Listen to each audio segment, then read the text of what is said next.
একটা ভয়ঙ্কর কথা বলে হুজুর বলে, মালেক সাহেব বেঁচে আছেন, কিন্তু জিনেরা তাকে তাদের রাজ্যে বন্দী করে রেখেছে।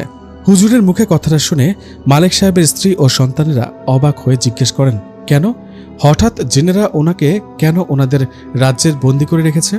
তখন হুজুর বলেন, আসলে আমি এই বিষয়ে তেমন কিছু বলতে পারবো না, কারণ মালেক সাহেবকে যে জিনেরা ধরে নিয়ে গেছে ওরা অনেক শক্তিশালী। আমি এই বিষয়ে কিছু করতে পারবো না ঠিকই, কিন্তু আমি আপনাদের একজন বড় হুজুরের ঠিকানা দিই। উনি আমার ওস্তাদ হুজুর, উনার কাছে যান, আপনাদের উনি সাহায্য করতে পারবে। হুজুরের কথা শুনে মালেক সাহেবের স্ত্রী সন্তানেরা বড় হুজুরের ঠিকানা নিয়ে সেখানে চলে যান।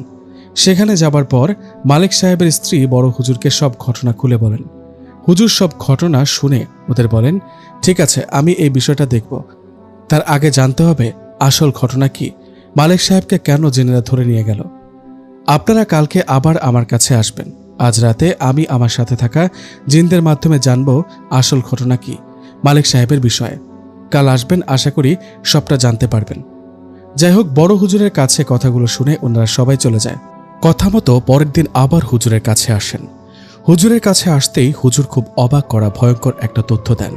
হুজুর মালেক সাহেবের স্ত্রী ও সন্তানকে বলেন, আপনাদের গ্রামে যে তালগাছ আছে সেই তালগাছের পাশ দিয়ে মালেক সাহেব একদিন রাতের বেলা ফিরছিলেন। তখন মালেক সাহেবের সাথে কয়েকটা মাছ ছিল। সেই মাছ দেখে সেই তালগাছে থাকা ভয়ঙ্কর কয়েকটা পিশাচ জিন মালেক সাহেবকে বলেন মাছগুলো দিয়ে যেতে, কিন্তু মালেক সাহেব মাছগুলো দিতে চান না। তাই সেই জিনগুলো কুকুরের রূপ নিয়ে মালেক সাহেবের ওপর আক্রমণ করার চেষ্টা করে। ঠিক তখনই ভয়ে ও জীবন বাঁচাতে মালেক সাহেব লাঠি নিয়ে সেই কুকুররূপী জিনগুলোকে মারতে থাকে।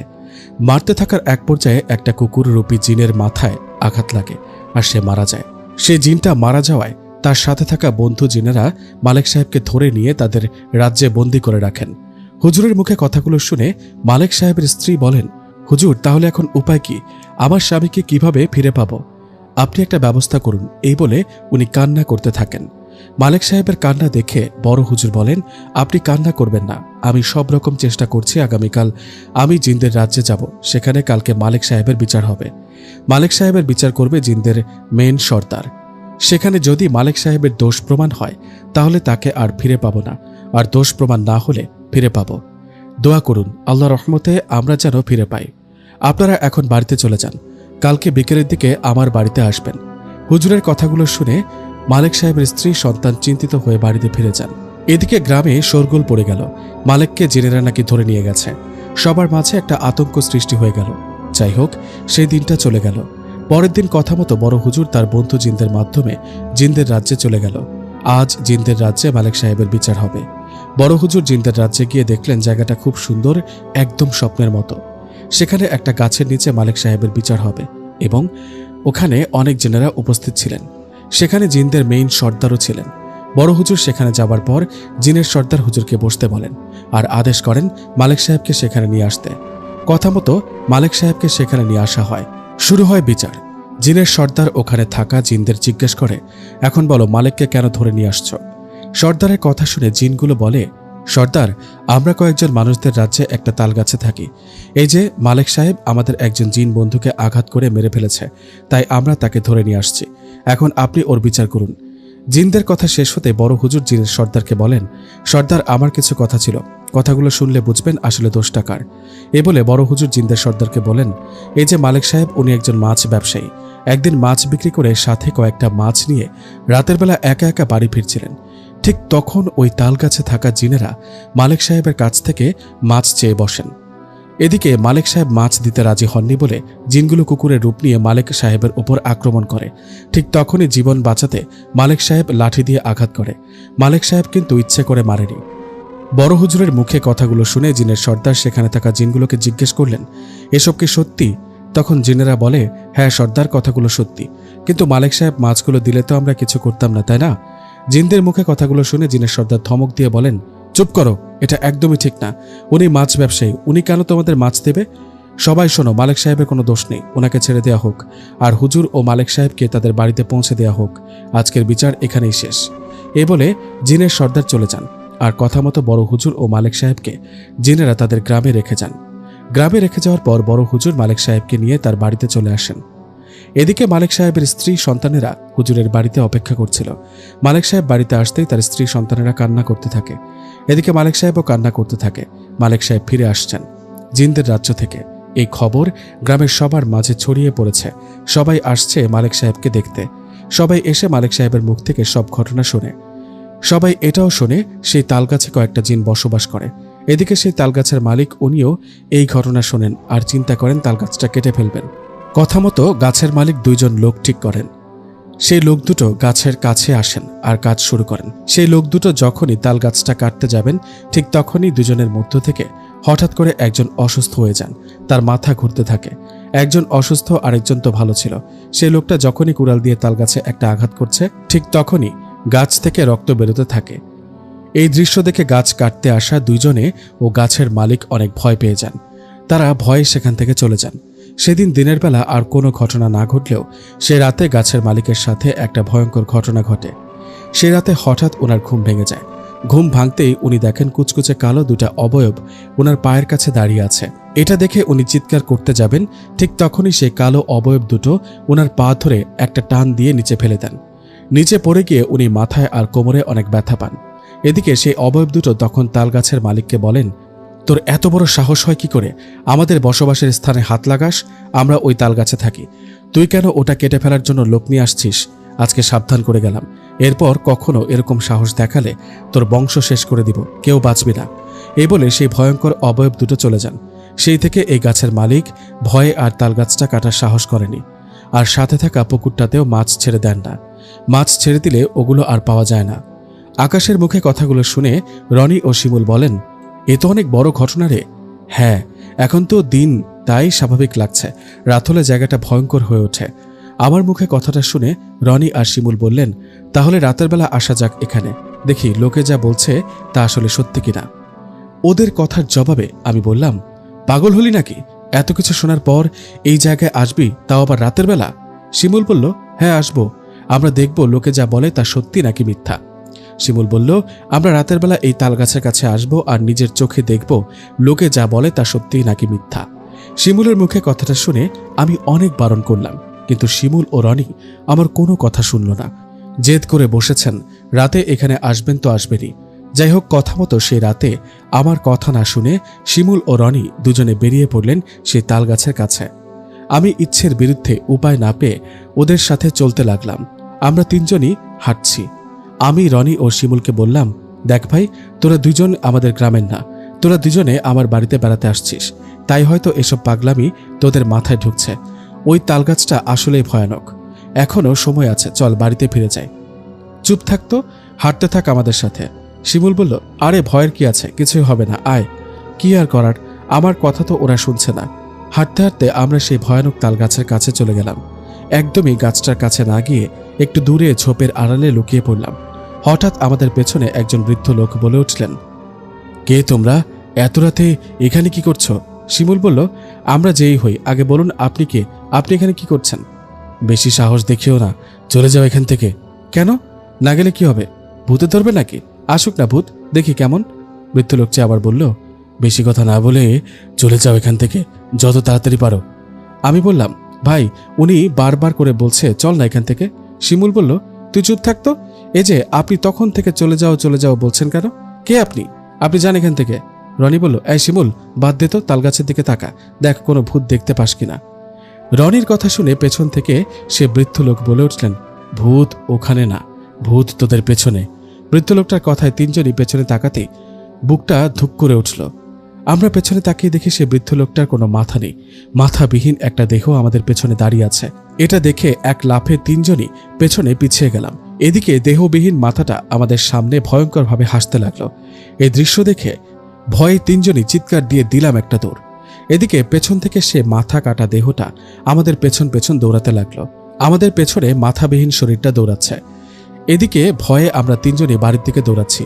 দৌড়াতে দৌড়াতে আমরা যখন বাড়ির সামনে চলে আসি তখন পেছনে তাকিয়ে দেখি সে ভয়ঙ্কর অবয়বটি আর আমাদের পেছনে নেই। এই দেখে হাঁপ ছেড়ে একে অপরকে বললাম, বেঁচে গেলাম রে, কি ভয়ানক অবস্থা। যাই হোক, বাইরে আর অপেক্ষা না করে রুমে চলে গেলাম। রাতে ভয়ে আর ঘুমাতে পারি না, কারণ বাইরে থেকে মনে হচ্ছে কেউ ঢিল মারছে আমাদের রুমের দিকে। মনে হচ্ছে রুমের বাইরে কেউ হাঁটাচলা করছে।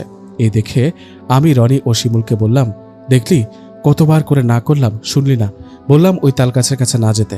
অল্পের জন্য যখন ওখান থেকে বেঁচে ফিরলাম, এখন দেখ সেই তাল গাছে থাকা ভূতগুলো আমাদের পিছু ছাড়েনি। ভালো করে শোন, রুমের বাইরে আওয়াজ হচ্ছে, মনে হচ্ছে কেউ হাঁটাচলা করছে।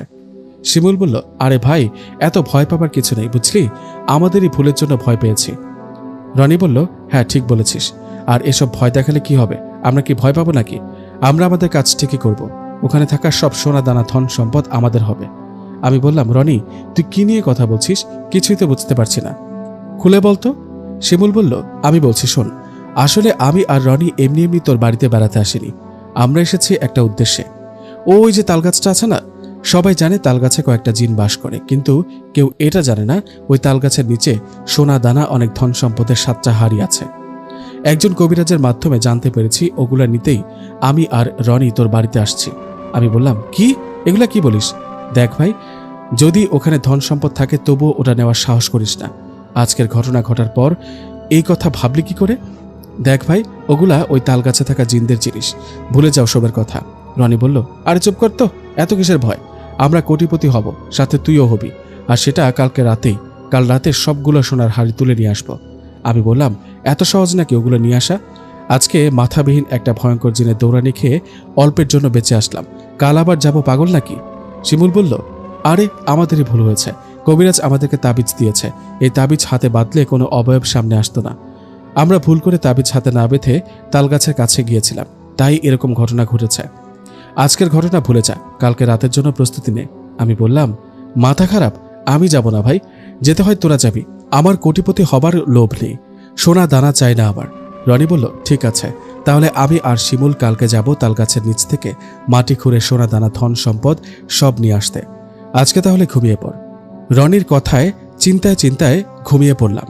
পরের দিন রাতে রনি ও শিমুল সেই ভয়ঙ্কর তালগাছের কাছে যেতে রেডি হচ্ছিল। তখন আমি আবারও বললাম, ভাই, শেষবারের মতো ভাব, ওখানে যাস না, বিপদ হবে।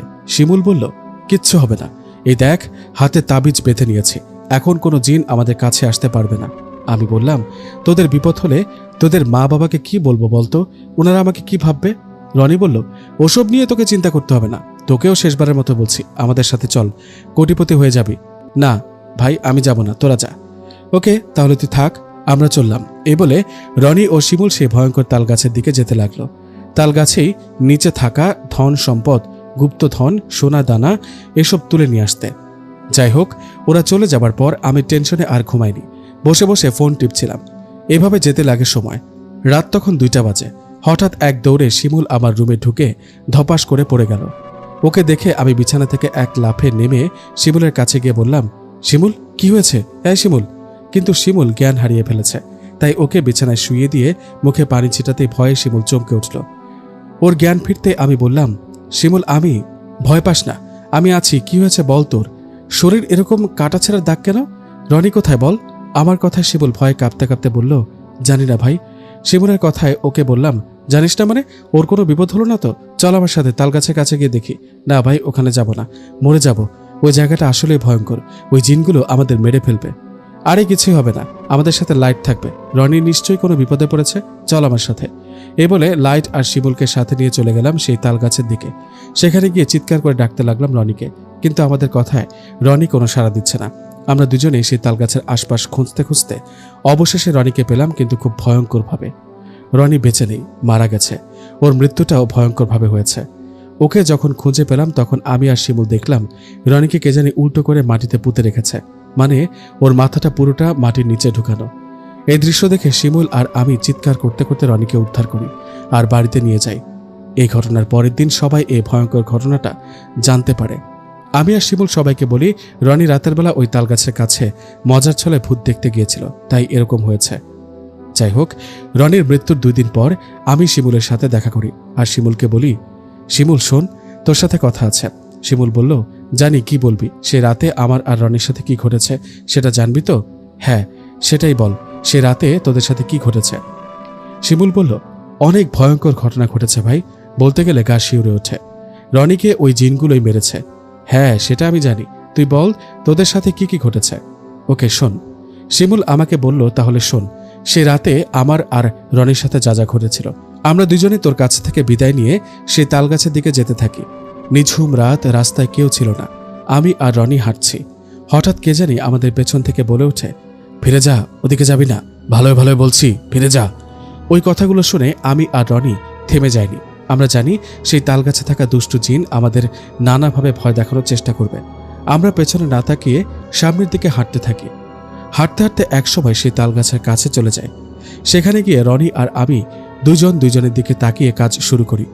আমাদের সাথে কোদাল ও মাটি খোঁড়ার যন্ত্র ছিল, সেগুলো দিয়ে আমরা সেই তালগাছের গোড়ায় কোপ দিয়েছি। ঠিক তখনই আবারও পেছন থেকে আওয়াজ ভেসে আসে, খবরদার, এই ভুল করবি না, চলে যা এখান থেকে।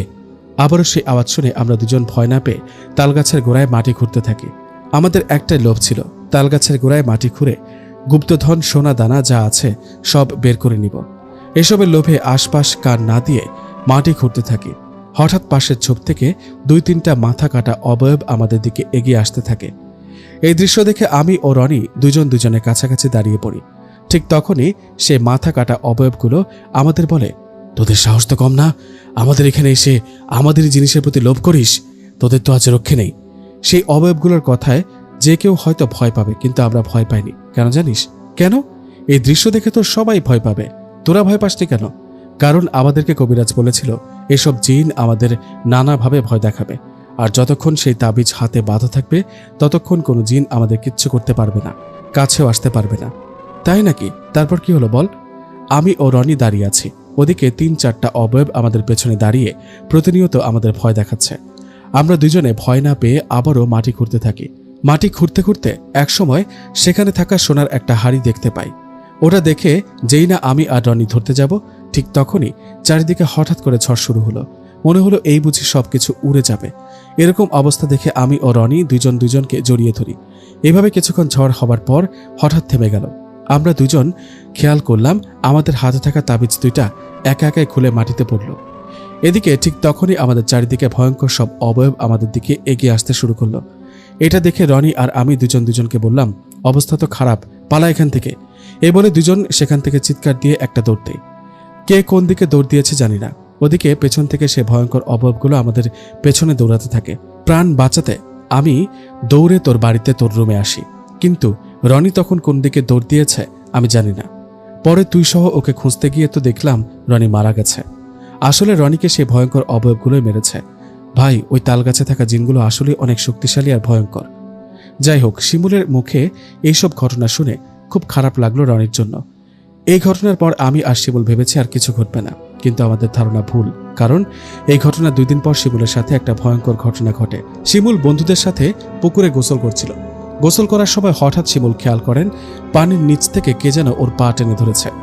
শিমুল প্রথমে ভেবেছিল ওর কোনো বন্ধু হয়তো মজা করে পা টেনে ধরেছে, কিন্তু একটু পরেই শিমুল বুঝতে পারে তার পা আসলে ওর কোনো বন্ধু টেনে ধরেনি। শিমুল চিৎকার দেয় আর পাটা অনেক ছাড়ানোর চেষ্টা করে, কিন্তু কোনোভাবেই সে তার পা ছাড়াতে পারে না। এদিকে হঠাৎ করে শিমুলকে এক টান দিয়ে পানির নিচে নিয়ে যান। শিমুল পানিতে হাবুডুবু খেতে থাকে। এই দৃশ্য দেখে পাশে থাকা বন্ধুরা তাড়াতাড়ি শিমুলের কাছে যান আর শিমুলকে টেনে উপরে তোলেন। উপরে উঠে শিমুল দেখে তার পায়ের আঙ্গুলের ছাপ। মনে হচ্ছে কে যেন শক্ত করে পা টেনে ধরেছে। যাই হোক, শিমুল উপরে উঠে বাড়িতে চলে আসে। এই ঘটনার পর আরও শিমুলের সাথে অনেক ভয়ের ঘটনা ঘটে। এইরকম ভয়ের ঘটনা থেকে বাঁচতে শিমুল তার বাড়িতে সব ঘটনা খুলে বলে। শিমুলের মুখে এসব শুনে তার পরিবার ও গ্রামের কয়েকজন মিলে একজন বড় হুজুরের কাছে যান। হুজুরের কাছে যাবার পর শিমুল ও আমি সব ঘটনা হুজুরকে খুলে বলি। হুজুর সব ঘটনা শুনে আমাদের গ্রামে আসেন। গ্রামে আসার পর হুজুর শিমুলের ওপর সেই তালগাছে থাকা জিনগুলোকে হাজির করেন। জিন শিমুলের শরীরে হাজির হয়ে রেগে হুজুরকে বলতে থাকেন, তোর এত বড় সাহস, তুই জানিস আমরা কারা? আমাদেরকে হাজির করেছিস কেন? জিনগুলোর কথা শুনে হুজুর বলেন, তোমরা রনি নামে একটা ছেলেকে মেরেছ, আবার শিমুলের পিছু ছাড়ছ না কেন? ওরা না বুঝে ভুল করেছে, শিমুলকে ছেড়ে দাও। জিনগুলো বলল, না, শিমুলকে ছাড়বো না, ওকে তো সেই রাতে মেরে ফেলতাম, ভাগ্য ভালো যে বেঁচে গেছে, কিন্তু রনি বাঁচতে পারেনি, ওকে মেরে ফেলেছি। হুজুর বলল, রনিকে মেরেছ, শিমুলকে কিছু করবে না, ছেড়ে দাও। তাছাড়াও তোমাদের নামে আরও বিচার আছে, তোমরা তালগাছে থাকো, সেজন্য ওই তালগাছের পাশ দিয়ে গ্রামের কেউ চলাফেরা করতে পারে না। রাত হলে তো ভয়ে ওদিকে কেউ যায় না। এছাড়াও তালগাছের পাশে পুকুরের মাছ চাষ করতে পারে না। এগুলোর জন্য তোমরা দায়ী, তোমাদের এগুলো বন্ধ করতে হবে। জিনগুলো বলল, হুজুর, তুই আমাদের ভয় দেখাচ্ছিস? ভয় পাচ্ছি না, আমাদের পিছনে লাগিস না, তাহলে সমস্যায় পড়বি। হুজুর বলল, তোরা বেঁচে থাকলে তো আমার সমস্যা করবি, আমার বিষয়ে একটু খোঁজ নিয়ে দেখ, আমার কথা শোন, নইলে বোতলে বন্দি করে মেরে ফেলবো। ওকে বল কি করতে হবে আমাদের। তোরা রনিকে মেরে ফেলেছিস, শিমুলকে ছেড়ে দিবি, আর তালগাছে থাকতে হয় থাকবি, ভালো কথা। গ্রামের কোনো মানুষকে ভয় দেখাতে পারবি না, কোনো ক্ষতি করতে পারবি না, হোক সেটা দিনে বা রাতে। জিনগুলো বলল, ওকে ঠিক আছে, আমরা শর্তে রাজি। আপনিও সবাইকে বলে দিবেন রনি আর শিমুলের মতো কেউ যেন আমাদের সম্পদের ওপর হাত না বাড়ায়, তাহলে মেরে ফেলবো। ঠিক আছে, এখন চলে যাও। হুজুরের কথায় জিনগুলো চলে গেল। এই ঘটনার পর থেকে শিমুলের সাথে কোনো ভয়ঙ্কর ঘটনা ঘটেনি, কিন্তু রনির কথা মনে হলে আজও খারাপ লাগে। গল্পটা আপনাদের কাছে কেমন লাগলো অবশ্যই জানাবেন, আর নতুন নতুন গল্প শুনতে চ্যানেলটি সাবস্ক্রাইব করে রাখুন। ধন্যবাদ সবাইকে।